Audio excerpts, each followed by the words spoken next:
देखिए, कुंड का विधान होता है। कुंड के देवता साक्षात नारायण भगवान होते हैं। हवन कुंड क्या है? और ये जो आप पकड़े हुए हैं उसको सुरुआ बोलते हैं, और ये जो आप पंडाल किसको बोलते हैं? योनि।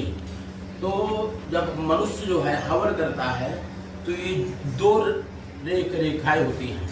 ये ब्रह्मा और विष्णु, इन दोनों रेखाओं के बीच में हवन सामग्री रख करके अगर आहुति करेंगे तो गुरु के मुख में जाएगी। और ये जो रेखाएं होती हैं, अगर रेखाओं के बाहर अपन हवन करके करेंगे तो वह किसके मुख में आहुति जाएगी? राहु के मुख में आहुति जाएगी।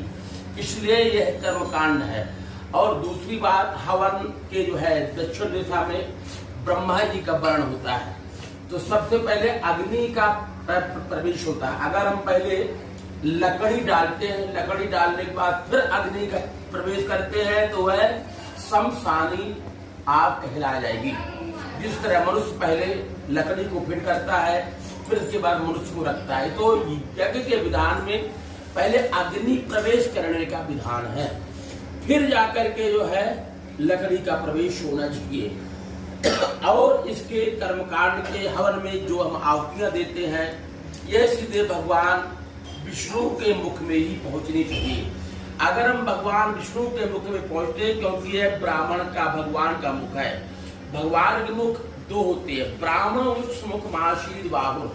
पहला मुख ब्राह्मण का मुख और दूसरा आहुति जो हम हवन करते हैं कुंड में, यह हम ब्राह्मण बने भगवान को भोजन खिला रहे हैं।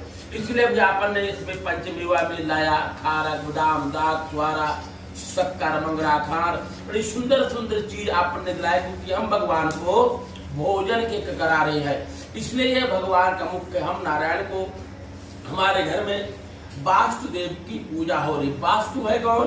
भगवान साक्षात नारायण ही को वास्तु बोलते हैं। और जिसके यहाँ वास्तु की शांति, ग्रह शांति, नूतन ग्रह प्रवेश पूजन उसका नाम है।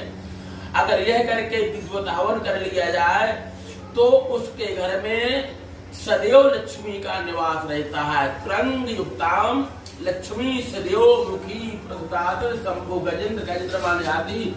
एक मतवाले हाथी के समान उसके घर में लक्ष्मी का निवास रहता है। और सर्वा बाधा विनिर्मुक्तो, उसके यहाँ किसी भी बाधा का प्रवेश नहीं होता है। धन से, दान से, पुत्र से, पौत्र से, और वह अपनी दीर्घायु लंबी उम्र जो है प्राप्त करके और भगवान को मोक्ष प्राप्त होते। इसलिए यह जो है यज्ञ नारायण का नाम ही है, यज्ञ नारायण। बोल यज्ञ नारायण भगवान की जय।